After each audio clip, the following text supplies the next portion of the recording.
اللہم صلی وسلی وحلو عقدۃ من لسانی یفقہوا قولی۔ یا اللہ تبارک و تعالیٰ سے دعا ہے کہ مجھے حق بیان کرنے کی، آپ کو حق بیان سننے کی سعادت عطا فرمائے، صلی اللہ تعالیٰ علیہ وسلم۔ آئیے یوٹیوب پر سننے والوں یوزر، آپ کی خدمت میں جو ہے ایک پارٹ آ چکا ہے، وہ میں کلام کر چکی ہوں، میرا جسم میری مرضی عورت آزادی مارچ پر۔ یہ پارٹ نمبر 2 ہے، تو پارٹ نمبر 1 بھی نکالے، اگر آپ نے نہیں سنا تو پارٹ نمبر 2 ہے۔ ان بے حیا عورتوں کو پیغام ہے جو اپنے جسموں کی نمائش کر رہی ہیں اور بے پردہ ہو کر آئی ہیں، کہ اگر انہوں نے اپنے اسکارف کو پہنا ہوا ہے، اچھی طرح جسم کو ڈھکا ہوا ہے، صرف چہرہ کھلا ہے یا ہاتھ کی ٹکلیاں کھلی ہیں اور سنگار نہیں کیا، تو پھر کوئی گناہ نہیں ہے۔ لیکن آدھے آدھے لباس پہن کر، چست لباس پہن کر، بالوں کو کھلا کر کر آنا، یہ حرام اور ناجائز کام ہے، جہنم میں لے جانے والا کام ہے۔ عورت کا کتنا پردہ ہے؟ عورت کا شریعت میں جو نماز والا ستر عورت ہے، اور احرام میں جو عورت ہوتی ہے کہ چہرے کی ٹکلی، دونوں ہاتھ گھٹوں تک، دونوں پاؤں ٹخنوں تک، بس اس کے علاوہ پورا جسم اس کا عورت ہے، اسے چھپانا ہوگا۔ اس کو ڈھیلے ڈھالے کپڑوں میں اپنے جسم کو، بالوں کو، کلائیوں کو، پڈلیوں کو، ہر چیز کو اس کو چھپانا ہوگا عورت کو۔ عورت کے معنی چھپانے کی چیز، تو اتنا حصہ ان کا چھپا ہونا چاہیے۔ صرف یہ 5 اعضاء جو نماز میں کھولنے کی اجازت ہے، اگر وہ باہر بھی ہم نے کھول لی تو کوئی گناہ نہیں، لیکن باہر بھی آج کھولنے کی کیا صورت ہے کہ بھوکے بھیڑیے بیٹھے ہوتے ہیں، ہم بن سنور کر جا رہی ہوتی ہیں، خوشبوئیں لگائی ہوئی ہوتی ہیں، فل میک اپ کیا ہوتا ہے، تو مردوں کی نظریں پڑتی ہیں۔ تو یہ کہ پھر ہمیں سوچنا چاہیے کہ ہم مردوں کو دعوت گناہ دے رہے ہیں، اپنا بن سنور کر۔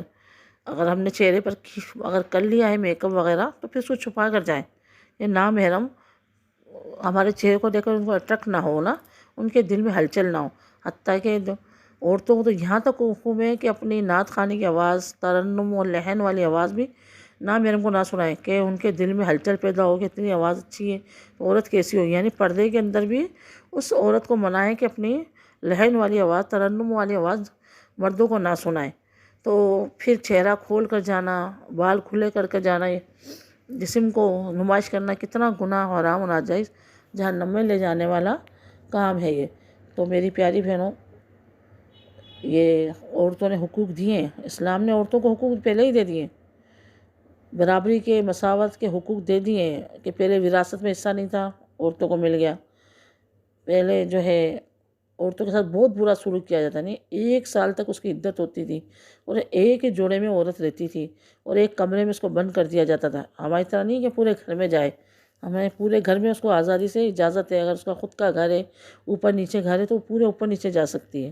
اس کے 2-3 منزلیں، 4 منزلیں، وہ پوری منزلیں میں عورت جا سکتی ہے، وہ کھلے آسمان کے نیچے آ سکتی ہے، کوئی گناہ نہیں ہے۔ پہلے 1 سال کی عدت ہوتی تھی، کمرے میں بند کر دیا جاتا تھا، کمرے میں اس کو کھانا پانی دیا جاتا تھا، وہ نہا نہیں سکتی تھی، وہ نئے کپڑے، وہ دوسرے کپڑے نہیں پہن سکتی تھی۔ پھر جب اس کی عدت ختم ہوتی تو اس کو گلی میں پھیلایا جاتا، جھولی میں مینگنیاں، گوبر وغیرہ ڈال دیا جاتا نجاست جانوروں کی، یہ اعلان ہوتا۔ پھر وہ عورت اپنے جھولی میں سے مینگنیاں گراتی جاتی راستے میں، تو یہ اعلان ہوتا کہ فلاں عورت کی عدت ختم ہو گئی۔ تو اتنا برا سلوک تھا۔ اب ہماری شریعت میں کیا ہے، 4 مہینے 10 دن کی عدت ہے۔ یہ بھی عورتوں کو برا لگ رہا ہے کہ بھئی یہ بعض عورتیں عدت نہیں کرتی، مذاق سمجھتی اس کو، ان کو عدت نہیں کرتی ہیں، مذاق سمجھتی ہیں، اس کو ظلم قرار دیتی ہیں۔ تو اس عدت میں ہمارا فائدہ ہے، یعنی شوہر کی وفات کے بعد 4 مہینے 10 دن، اور طلاق والی کو 3 ماہ 3 حیض کی جو عدت ہے، تو اس میں ہمارا فائدہ ہے، کیونکہ اولاد غیر کی طرف نہ جائے، اس کا نسب اس کے باپ کی طرف جائے۔ ظاہر وہ گھر میں ٹھہری رہے گی، پابند رہے گی، باہر نہیں نکلے گی، تو اس کا ظاہر نامحرموں سے، مردوں سے کوئی تعلقات بھی نہیں ہوں گے۔ وہ اس کو منع ہے چہرہ کھول کر آنا نامحرموں کے ساتھ، اور گھر سے باہر نکلنا، گھر کے اندر عدت کرنا، تو تاکہ اس کا نسب ظاہر ہو جائے، اس کے شوہر کا، اولاد کا پتہ چل جائے۔ اور مرنے والے کی سوگ بھی ہے کہ مرنے والے کے لیے سوگ میں 4 ماہ 10 دن رہے، اس کے بعد اس کی عدت ختم ہے۔ اب وہ چاہے تو آزاد ہے، وہ چاہے تو عدت جس دن ختم ہو اسی دن نکاح کر سکتی ہے۔ اور عدت کے دوران نکاح کرنا یا بات چیت چلانا، حتیٰ کہ نکاح کا پیغام دینا بھی منع ہے۔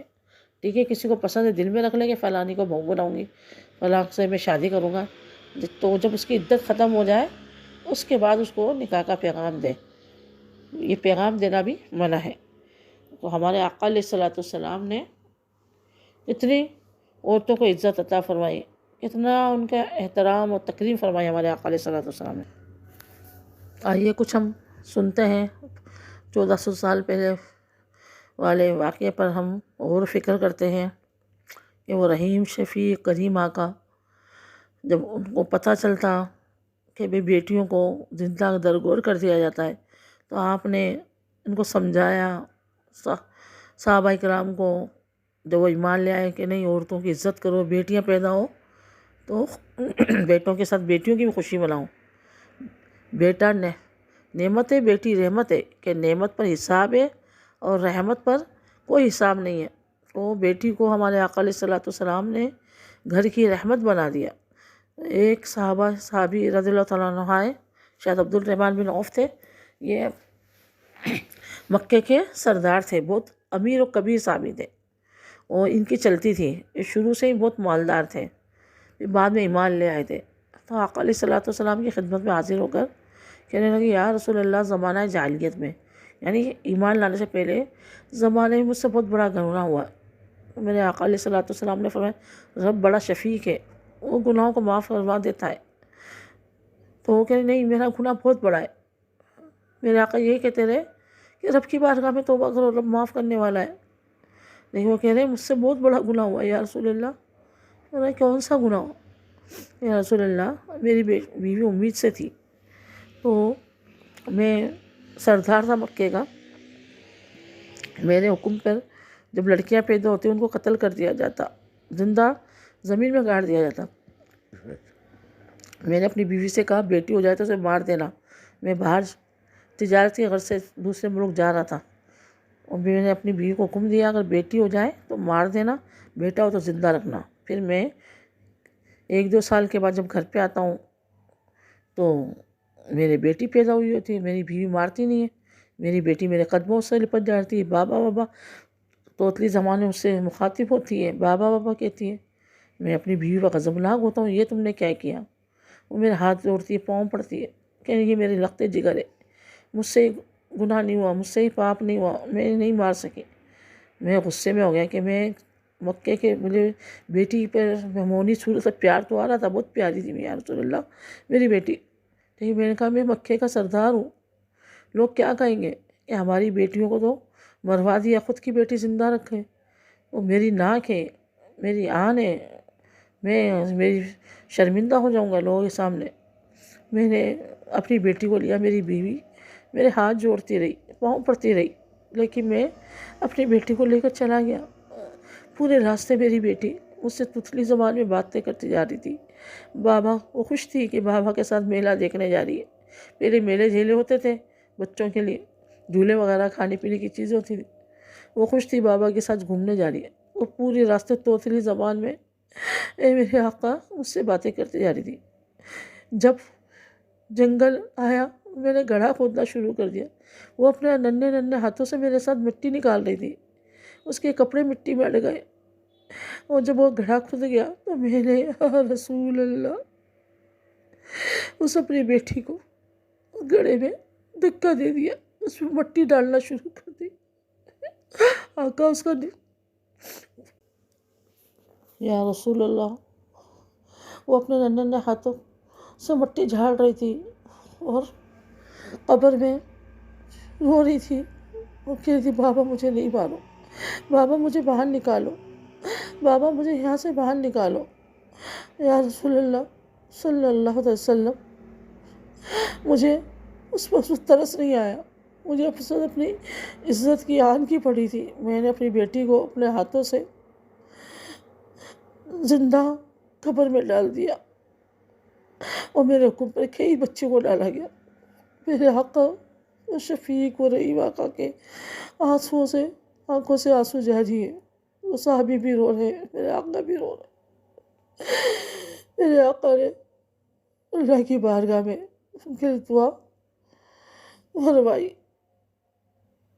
وہ شفیق آقا جنہوں نے بیٹیوں کو عزت دی، مہربان آقا، انہوں نے عورتوں کو معاشرے میں اچھا مقام دیا، وراثت میں ان کو حصہ دلوایا، عدت کے بعد نکاح کرنے کی اجازت تھی۔ اس وقت تو عورتوں کو نکاح کرنے کی بھی اجازت نہیں تھی۔ جب ان کے شوہر مر جاتے تو بیٹا یا بھائی نکاح کر لیتا، بیٹا نکاح کر لیتا اپنے ماں سے۔ اتنا مطلب جاہلیت تھی۔ لیکن اب یہ پرانا دور واپس آ رہا ہے، پرانی جاہلیت واپس آ رہی ہے، زنا عام ہو رہے ہیں، بنا باپ بیٹی کے رشتہ مقدس رہا، نہ بہن بھائی کا۔ ایسے ایسے واقعات سنتے ہیں سوشل میڈیا پر کہ باپ نے سگی بیٹی کی عزت لوٹ لی، بھائی نے بہن کی عزت خراب کر دی، کئی لڑکوں نے مل کر گینگ ریپ کر دیا۔ اتنا تو یہ آزادی مارچ کا ہی تو نتیجہ ہے، یہ بے پردگی کا تو نتیجہ ہے۔ یہ فل فورم میں آ کر عورت کو جو ہے باہر نکل کر اپنے جسم کی نمائش کرنے کا ہی تو نتیجہ ہے کہ زنا بڑھتے جا رہے ہیں، مردوں کی ہوش بڑھتی جا رہی ہے۔ اے میری پیاری بہنوں، اے میری بیٹیوں، خدا را سدھر جاؤ، لہلا سدھر جاؤ۔ قبر میں چلے گئی، کوئی نہیں بچا پائے گا۔ یہ آزادی مارچ والے، نعرہ لگانے والیاں، جو یہ ماروی سرمد ہے، جو بھی ہیں ان کی بڑیاں، یہ کوئی آپ کو نہیں بچا پائیں گے۔ ان کے خود کے لالے پڑے ہوں گے، یہ آپ کو کہاں سے بچائیں گے؟ یہ خود عذاب میں ہوں گے، یہ خود جو ہے مشکل میں ہوں گے، قبر میں، جہنم میں۔ تو توبہ کر لو، ابھی رب کو راضی کر لو توبہ، رب کی رحمت ہے بڑی، ورنہ بہنا جہنم میں ہوگی سزا کڑی۔ کر لو توبہ، رب کو راضی کر لو، جتنے گناہ کیے ہیں ان سے اللہ سے معافی مانگ لو۔ رحیم ہے، وہ شفیق ہے، وہ مہربان ہے، رب عز و جل۔ وہ انشاءاللہ میں امید ہے کہ ہمیں معاف کروا دے گا۔ تو رب کی بارگاہ میں رجوع کر لو، گناہوں سے تائب ہو جاؤ، مرنے سے پہلے مرنے کی تیاری کرو، قبر میں جانے سے پہلے قبر کی تیاری کرو۔